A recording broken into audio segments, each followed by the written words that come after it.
Hello dear students, welcome to tricky maths education Adda. गणित का डर खत्म।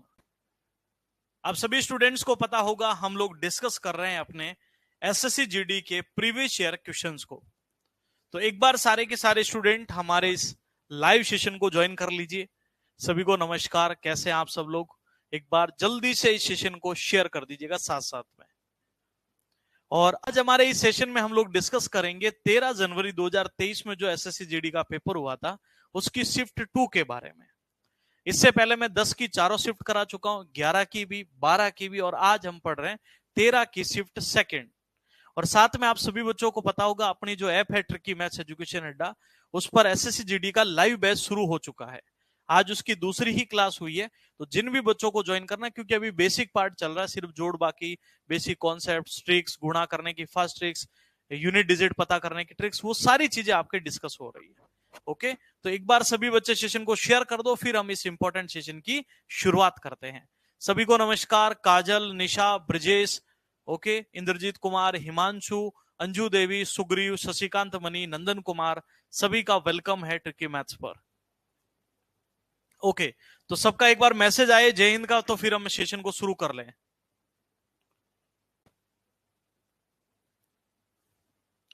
ओके, थोड़ा आज क्लास डिले हुई है, कोई बात नहीं। रोज क्लास वैसे 9 बजे होती है आपकी, आज थोड़ा सा डिले हो गई है, कोई नहीं। अभी आप इसको पढ़ लीजिएगा। जिन बच्चों को मॉर्निंग में सेशन मिलता है इसको जरूर पढ़िए।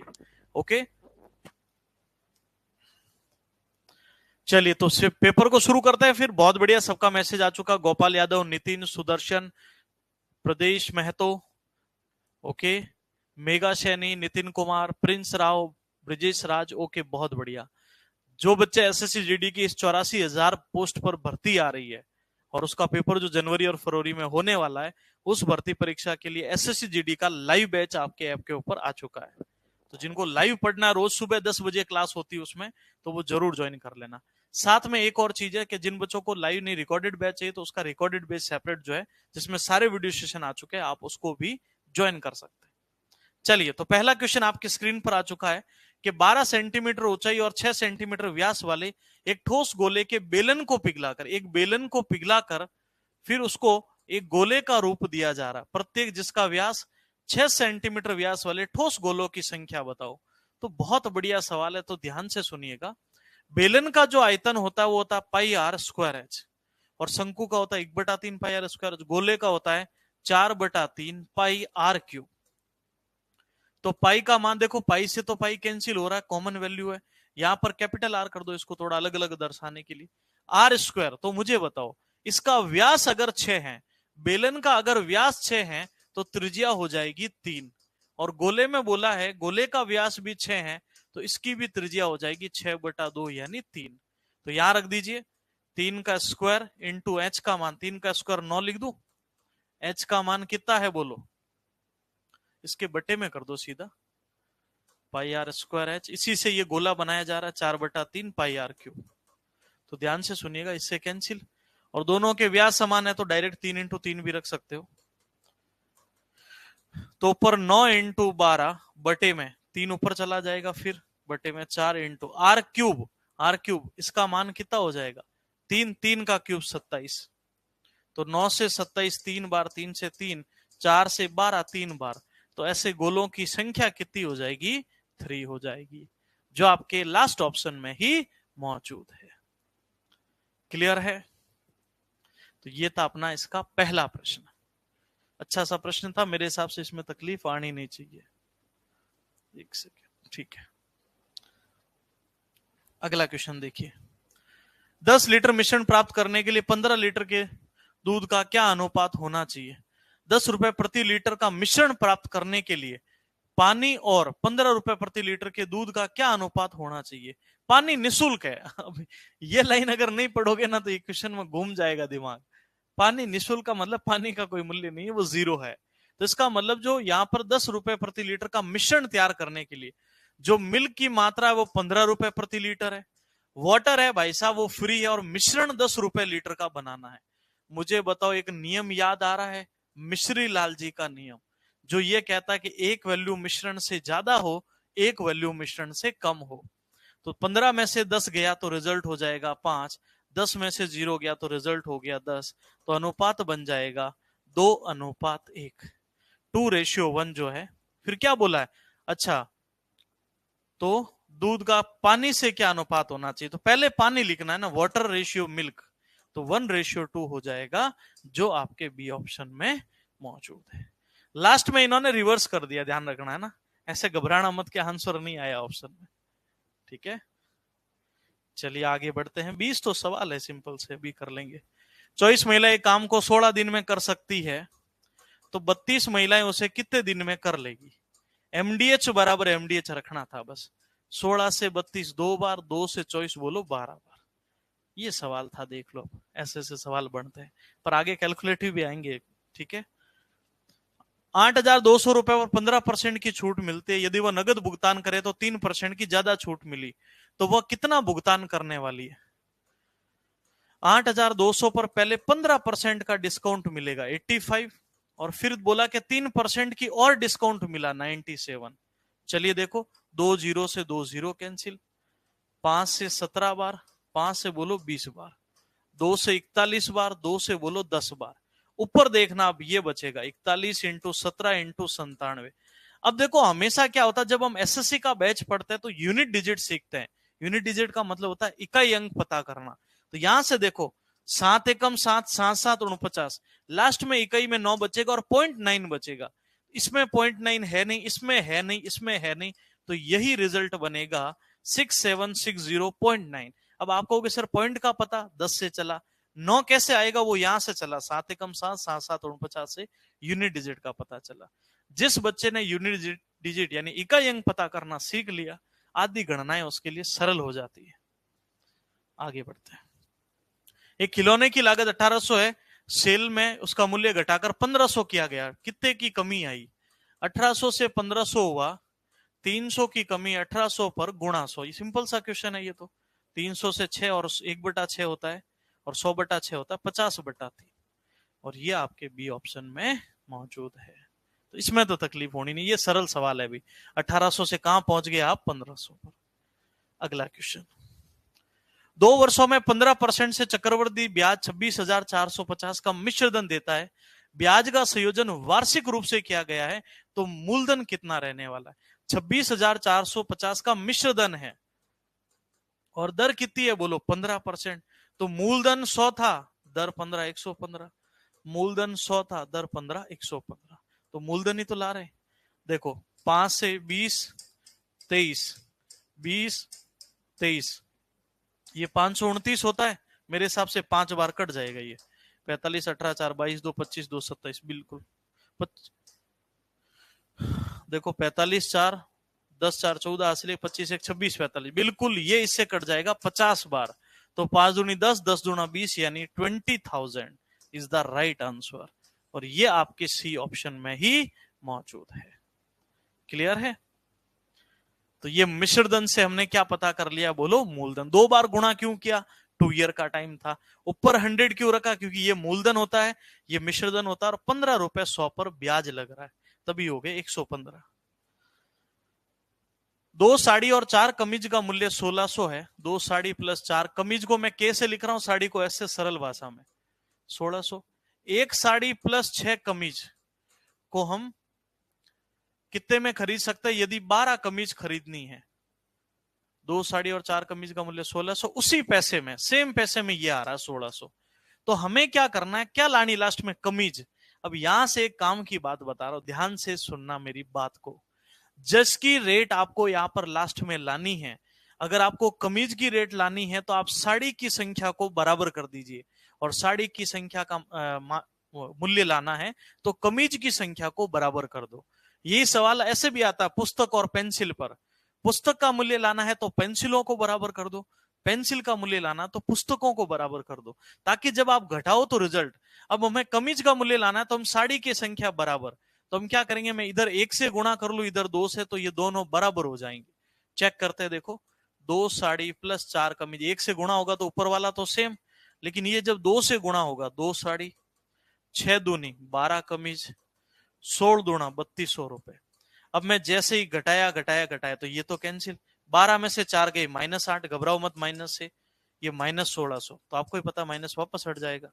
तो के का मान आ गया 200, के मतलब एक कमीज का मान, और एक कमीज 200 की है तो हमें 12 कमीज खरीदनी है, और 12 इंटू 200 कर लेंगे तो हो जाएगा 2400 रुपए, जो आपके पहले ही ऑप्शन में मौजूद है।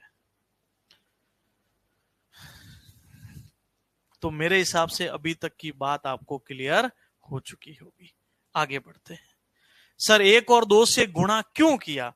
निशा इसीलिए किया, देखो जब इन दोनों की संख्या बराबर होगी ना, साड़ी की संख्या बराबर करेंगे तभी कमीज का मूल्य आएगा, और कमीज की संख्या बराबर करेंगे तब साड़ी का मूल्य आएगा। हमने कमीज का ही क्यों पता किया, साड़ी को बराबर क्यों किया? क्योंकि लास्ट में हमें मूल्य कमीज का बताना, इसीलिए। ठीक है, अब आप कहोगे ये गुणा कैसे किया? तो गुणे का सरल तरीका होता है, इस 1 का गुणा इधर कर लो, इस 2 का गुणा इधर करते ही अपने आप बराबर हो जाते। आप कहते हैं कि सर इसमें कमीज को बराबर कैसे करते? तो यहां 6 से गुणा कर दो, यहां 4 से गुणा कर दो, बिल्कुल कमीज की संख्या उस कंडीशन में बराबर हो जाएगी। ठीक है, तो अब क्लियर होना चाहिए। यदि 5% की दर से साधारण ब्याज 50 रुपए है 2 साल का, समान दर से समान अवधि के लिए चक्रवृद्धि ब्याज कितना होगा? बहुत बढ़िया सवाल है भी। सबसे पहले बताओ, 2 वर्ष का 5% से साधारण ब्याज कितना होता है? बोलो 10%। लेकिन चक्रवृद्धि ब्याज कितना होता है? पहले साल 5, दूसरे साल 5 का 5% 0.25, तो जोड़ लो तो हो गया टोटल 10.25, इन दोनों को जोड़ने पर।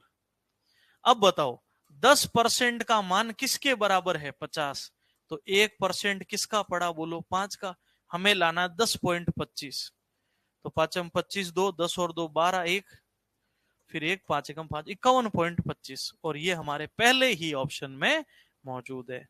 और जो समझदार इंसान है वो एक काम और कर सकता है कि 50 का 5% पता, देखो 2 साल के 50 रुपए तो हो ही गए, 50 का 5% और पता करके भी आप इसमें ऐड कर सकते हो। 50 का 5 का 5%, 50 का 0 से 0 25/10 2.5, सॉरी 1.25 बनेगा। 25 का हाफ का पता करना पड़ेगा फिर आपको। 2 साल के 50 रुपए है तो 1 साल का 25, और 25 का 5% 1.25, वो आप डायरेक्ट 50 में जोड़ लो। तो ऐसे भी कर सकते हो, पर मेरे हिसाब से ये वाला तरीका ज्यादा बेहतर है। 2 साल का 10%, 50 का तो 1 5 का, और यहां बन रहा है 10.25, तो 51.25। आगे बढ़ते हैं। इन संख्याओं का एलसीएम, तो ऐसा वैल्यू बताओ जो इन सब से कैंसिल होता हो। 12 से 72, और छोटी से छोटी होनी चाहिए। छोटी से छोटी में पहले देखो 12 चौक 48, 24 दूना 48, 48 से कम 48, तो यही अपना रिजल्ट होगा।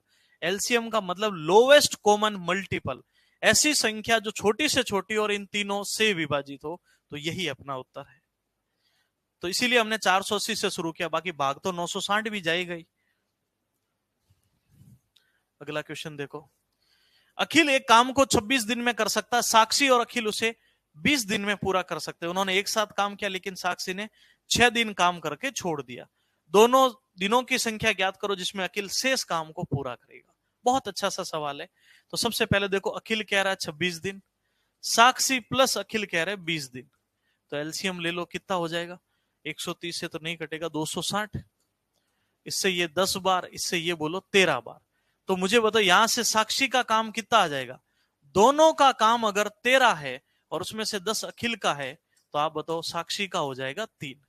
फिर देखो, साक्षी ने 6 दिन काम किया, उन्होंने एक साथ काम शुरू किया, और लेकिन साक्षी ने 6 दिन काम करने के बाद छोड़ दिया। तो साक्षी प्लस अखिल 13 काम करते मिलकर, लेकिन 6 दिन ही चले, 78। क्लियर हो चुका है। अब देखो 260 में से 78 गया, 10 में से 8 दो, और 15 में से 7 गया 8, 182। अब ये काम अखिल अकेले को करना, और अखिल कह रहा है एफिशिएंसी 10 की है, तो 2 से हो जाएगा 2 से 91/5, और 91/5 91/5 इज द राइट आंसर। ये सवाल था अभी। डायरेक्ट एलसीएम भाई भाग देकर, भाग से ही पता क्या, मैंने कोई यहां पर कोई कैलकुलेटर थोड़ी लगाया था, भाग दिया बस कि भाई भाग जा रहा कि नहीं जा रहा पूरा पूरा बस। पर वहां पर सबसे छोटी वैल्यू से शुरू करो, पहले सीधा इससे मत करना, भाग तो इसमें भी जाएगा, लेकिन लोवेस्ट कॉमन मल्टीपल लाना है। चलो आगे देखो। एक कुत्ता और खरगोश की प्रत्येक 6 छलांग के लिए 5 छलांग लगाता है। देखो, एक कुत्ता एक खरगोश की प्रत्येक कुत्ता एक खरगोश कि प्रत्येक 6 छलांग के लिए 5, यानी खरगोश जब 6 छलांग लगाएगा ना, कुत्ता बोल रहा है मैं 5 ही लगाऊंगा।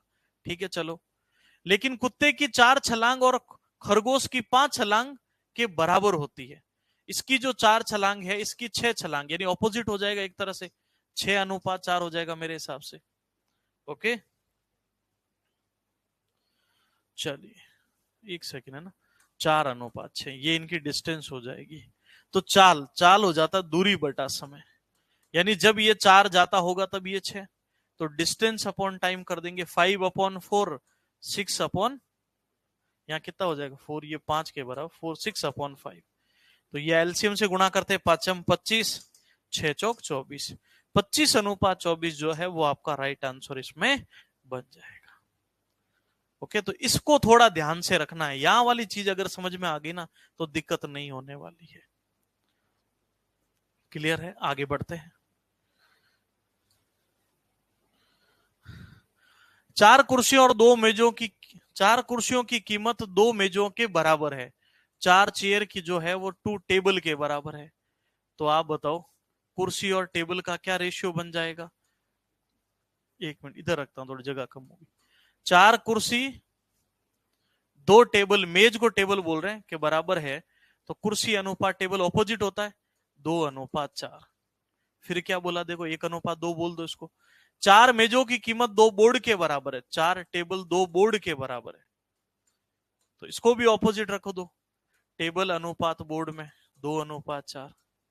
और फिर लास्ट में बोला है 4 बोर्ड की कीमत 2 पंखों के बराबर है, 4 बोर्ड जो है 2 पंखे 2 फैन लिख दें, तो बोर्ड रेशियो फैन हो जाएगा ये भी 2:4। अब ये सब कैंसिल हो रहा है, दिख रहा है ना, 1:2 से, ये भी 1:2 से, ये भी 1:2 से। तो देखो कुर्सी टेबल और बोर्ड और फैन, तो देखो 1:2, 1:2, 1:2। यहां किसको बढ़ाओगे, 2 को, यहां भी 2 को, और यहां 1 और 1 को, तो 1 2, 2 दूनी 4, 4 दूनी 8। लास्ट में क्या पूछा हमसे, यदि एक पंखे की कीमत 850 है, हमारे हिसाब से पंखे की कीमत तो 8 है, यही है ना, 850/8, तो एक कुर्सी के लिए यहां पर रिजल्ट आ जाएगा, तो कुर्सी के लिए 1 से गुणा कर दो, क्योंकि कुर्सी का एक ही अनुपात है। 8×1 = 8, 0, 8×6 = 48, 2, 8 दूनी 16, 4, 106.525 बन रहा है, जो पहले ही ऑप्शन में मौजूद है। क्लियर है, तो ये आपका रिजल्ट यहां पर बन जाएगा। चलिए, बिल्कुल, जय हिंद अखिलेश। अगला क्वेश्चन देखो, इसको हल करना भी सिंपल सा सवाल है, स्टेप बाय स्टेप चलना पड़ेगा। तो पहले, आज हमेशा बोलते हैं हम लोग भी, बोर्ड मास का रूल हम पहले हल करते हैं, 25/18, और यहां से देखिएगा 12 और 5 17/6 -7/36, तो एलसीएम क्या बढ़ जाएगा बोलो, 36 ही लिख दूं मैं। अब ध्यान से सुनना, 18 से 36 2, 25 दूना 50, 6 से 36 6, 17 × 6 42, 6 4 10, 102, माइनस 36 से 36, तो ये 7, तो ये हो जाएगा 152 - 7, 12 में से 7 गए 5, 145/36, ये आ गया। फिर आगे ये वैल्यू है 66 और 2 68, 68/6 डिवाइडेड बाई 145/36, तो 68/6 इंटू, अब मैंने कल भी बोला था डिवाइड के साइन को गुणे में चेंज करते ही संख्या उलट जाती है, तो ये इससे कितनी बार कैंसिल, 6 बार, और कैंसिल होती दिख नहीं रही है। ठीक है, तो ये हो जाएगा 48 4 24 36 और 4 40/145। फिर लास्ट में देखो, ये इससे गुणा करना है, 14 और 3 17/7, और इंटू 408/145, वैल्यू कैंसिल होती दिख रही है तो देख लो, 85, फिर और कैंसिल होगी नहीं। फिर लास्ट में बराबर में दे रखा है y के बटे में 72.5 इंटू 204, तो पॉइंट हटाए तो 0 हो जाएगा। 5 से देखो, 5 दूनी 10, 9 5 45, 5 से 5 एकम 5, 2, 5 चौक 20, 5 25, 29 से ये कट जाता है 5 बार, ये 10 से ऊपर है ना, 5 से 10 देखो 2 बार, और ये देखो 408 से 408 कैंसिल, रिजल्ट आया 17/7, और 17/7 आपके सी ऑप्शन में मौजूद है। अब ये सवाल अभी तक के सवालों में एकमात्र गणनात्मक सवाल ये वाला था बस, पर इसका रिजल्ट ये बनेगा। पहले बॉक्स को हल किया, रिजल्ट आया 145/36, आगे मैंने इसको हल किया तो रिजल्ट आया 408/145, फाइनली उस वैल्यू से कंपेयर किया तो रिजल्ट, ये सारी वैल्यू कैंसिल हो गई, y बराबर आ गया 17/7। ए और बी दो टाइपिस्ट है, एक दिन अपराह्न में उनमें से प्रत्येक को टाइपिंग के लिए 80 प्रश्न दिए। उन्होंने कार्य को समान रूप से विभाजित किया, लेकिन बी ने ए से 40 मिनट पहले काम कर लिया। ए और बी के बीच जो डिफरेंस है ना, वो 40 मिनट का है। ठीक है, चलो, जिसने उसी कार्य के लिए 5 घंटे का समय लिया, बी ने ए से 40 मिनट पहले समाप्त कर लिया। तो ए कह रहा है कि अगर मैं 200 मिनट लगा रहा हूं, सॉरी, और जिसने उसी कार्य को 4 घंटे का समय लिया था, जिसने मतलब हमेशा सेकंड पर्सन की बात होती है, बी ने ए से 40 मिनट पहले समाप्त कर लिया, तो इसका मतलब 240 मिनट, इसको कैसे देखो 4 घंटे है ना। अब आप सब लोग बताओ, 4 घंटे का मतलब 240 मिनट ही होंगे, 60 से गुणा कर लेंगे हम लोग। तो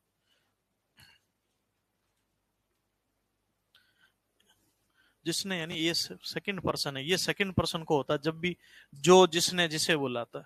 तो ये 240 मिनट हो गए, इसने 40 मिनट पहले समाप्त कर लिया, 200 मिनट। ठीक है, अगले अपराह्न उन्होंने फिर से टाइपिंग के लिए 121 प्रश्न दिए गए। हालांकि इस बार उन्होंने इस तरह विभाजित करने का फैसला किया कि एक साथ टाइपिंग को समाप्त कर ले। तो ए को कितने प्रश्न करने होंगे? तो सबसे पहले तो मुझे बताओ इन दोनों का एलसीएम कितना बनने वाला है, जल्दी से बताइए। अब आप लोग मुझे एक चीज बताओ, यहां से 240 और 200 है,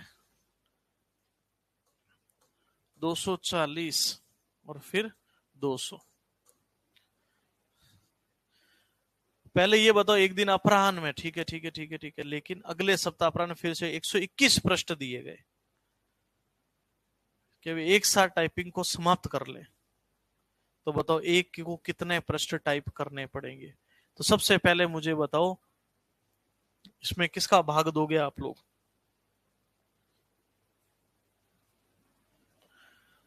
एक दिन अपराह्न में समान कार्य किया, इस 40 मिनट को बराबर बांटना पड़ेगा। हमें 4 घंटे का समय लिया था।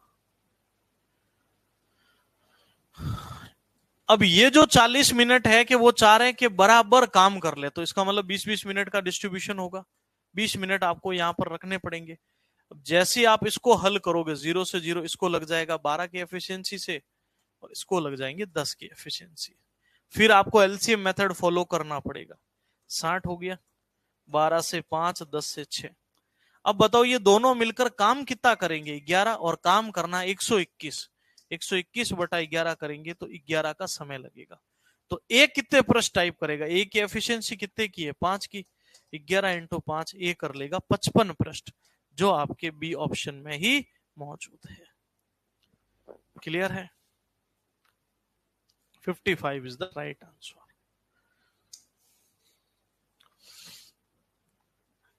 चालीस केजी का भार एक व्यक्ति समूह में शामिल होता तो समूह का भार 1 किलोग्राम बढ़ जाता। यदि इस भार 28 होता तो समूह का भार 1 किलोग्राम कम हो जाता। समूह का वास्तविक भार कितना होगा? 40 किलोग्राम का होता तो समूह का भार जो भी है वो क्या होता? 1 किलोग्राम बढ़ जाता, एवरेज में +1 हो जाता। ठीक है, अगर 40 का शामिल होता तो। और वो कह रहा अगर 28 का शामिल होता तो एवरेज में 1 की कमी आ जाती। तो आप बताओ इन दोनों के बीच डिफरेंस कितने का पड़ा? 12 का, और 2:12 का है, तो वास्तविक औसत भार कितना होने वाला है? ठीक है, तो यहां से वास्तविक औसत भार मेरे हिसाब से कितना? 40, और एवरेज निकालना है। 40 उतना ही अधिक उतना ही कम। याद है एक सवाल हम लोग पढ़ते हैं, 68/2, तो हो जाएगा 34 kg। याद है एक सवाल हम लाभ हानि में पढ़ते, उतना ही लाभ उतनी ही हानि, तो दोनों को जोड़कर 2 का भाग। तो उसी तरीके से ये हल करना है। इससे इतना बढ़ रहा है, इससे इतना घट रहा है, तो दोनों का एवरेज एक तरह से आपको पता करना। अब आप इसको वेरीफाई कर लो भली। अब 34 वाला आएगा, 34 एवरेज है, अगर 40 वाला आएगा तो जो भी छात्र होंगे, और फिर यहां पर कितना 28 वाला आएगा, तो जो डिफरेंस होगा वो यहां से 1 किलोग्राम तो बढ़ जाएगा और इस वाले में 1 किलोग्राम कम हो जाएगा ऑन एन एवरेज। अगला क्वेश्चन देखो। सर एसएससी जीडी का बैच कब शुरू होगा? एसएससी जीडी का बैच शुरू हो चुका है, अभी लाइव बैच है ना, रोज क्लास चलती है सुबह 10 बजे। जिन भी बच्चों को ज्वाइन करना है, ट्रिकी मैथ्स की ऐप पर क्लास चलती है सुबह 10 बजे, तो बैच जरूर ज्वाइन कर लीजिए। 6 मार्च में एक दुकानदार ने जींस की खरीद पर 20% छूट दी, एक कोट पर 12% की छूट की योजना शुरू की। साथ ही में वो भुगतान करने के लिए केवल एसबीआई कार्ड का प्रयोग करने पर 5% की छूट दे रहा है। आनंद ने 1200 रुपए अंकित मूल्य की जींस, 4500 के अंकित मूल्य का एक कोट खरीदा और एचडीएफसी बैंक के कार्ड के माध्यम से भुगतान किया। तो जैसे उसने एचडीएफसी से किया, तो एसबीआई कार्ड वाला जो कॉन्सेप्ट है वो तो काम नहीं करेगा। ये चीज तो क्लियर है। तो इसका मतलब 2 तरह की वैल्यू है उसके पास। 1200 वाली जो चीज है उस पर तो 20% की छूट 80 हो जाएगा, तो ये हो गया 960। और जो दूसरी है 4500 वाली, उस पर 12% की छूट है, तो वो कितना हो जाएगा बोलो? 88। 45 इंटू 88 कर लेंगे, तो उसे कितना भुगतान करना होगा वो हमें पता करना है। 45 इंटू 88 कर लीजिए, तो 40 4 40 और 32, 72 4 76 7, 32 और 7 3960। ठीक है, इनको जोड़ लो टोटल। 0 12 18 1 19 3 1 4920, जो आपके सी ऑप्शन में है। अब प्रश्न इतना बड़ा देखकर आपको घबराना नहीं है कि पता नहीं इसमें क्या होने वाला है, क्या चीज यहां पर होगी। ठीक है, चलिए आगे बढ़ते हैं। यदि एक बेलन के आधार की त्रिज्या और ऊंचाई क्रमशः 17 और 49 है, तो बेलन का वक्र पृष्ठ क्या होगा? तो बेलन का जो वक्र पृष्ठ होगा वो हो जाता आपका 2πRH। तो यहां से देखिएगा 2 इंटू 22/7 इंटू आर और एच का मान, आधार की त्रिज्या 17 और ये 49। अब यहां भी यूनिट डिजिट कॉन्सेप्ट काम आएगा, तो देख लो 2 दूनी 4, 7 चौक 28, 8 8 7 56 में 6, लास्ट में 6 आएगा। तो इन दोनों में से कोई उत्तर बनेगा, तो 5256 या 36 अपना राइट आंसर यहां पर बन जाएगा। ठीक है, कितना मैं बता देता हूं, इसका एग्जैक्ट आंसर जो है आपका कितना है, 5236 ही है। ठीक है, गणना आप लोग कर लीजिएगा। एक पुलिसकर्मी 380 मीटर की दूरी पर को एक चोर दिखाई देता, चोर का पीछा करना शुरू करता है। पुलिसकर्मी उनकी चाल इतने की स्पीड से दौड़ रहे हैं। चोर 25 की स्पीड से दौड़ रहा है और पुलिसकर्मी 30 की स्पीड से। तो आपको ही पता है स्पीड में डिफरेंस होगा 5 मीटर पर सेकेंड, और जाना कितना दूरी है बोलो? 380 मीटर। तो समय क्या लगेगा? समय बराबर दूरी बटा चाल। अब आपको पता चला ये घटाया क्यों? सेम डायरेक्शन में हमेशा चालों का डिफरेंस होता है।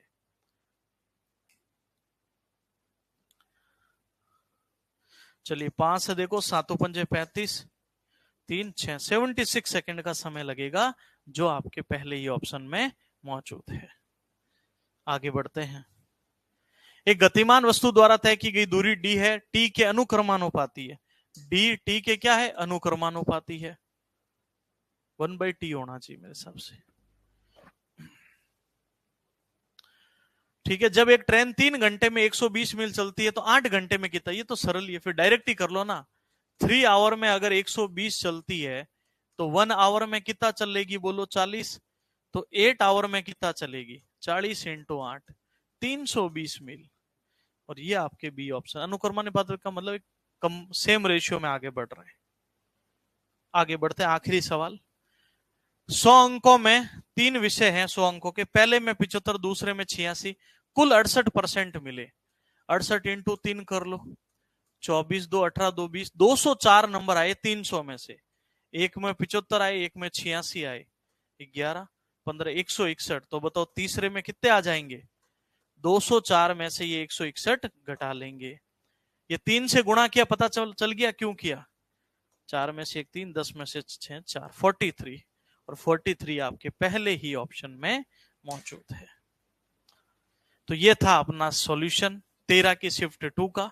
उम्मीद करता हूं बढ़िया से समझ में आ गया होगा। लाइव बैच अटेंड करना है एसएससी जीडी का, तो रोज क्लास सुबह 10 बजे चलती है। जिन भी बच्चों को ज्वाइन करना है वो हमारी एप्लीकेशन ट्रिकी मैथ्स पर जाकर ज्वाइन कर सकते हैं। मात्र अभी 2 दिन ही हुए बैच को शुरू हुए, तो आराम से 10-15 दिन तक जिनको भी एडमिशन करना शुरुआती दिनों में कर लीजिएगा, क्योंकि महीने भर बाद अगर उस बैच में एडमिशन लोगे उसका कोई बेनिफिट नहीं रहेगा। ओके, चलिए तो मिलते हैं वापस कल के इंपॉर्टेंट सेशन में। थैंक यू, जय हिंद।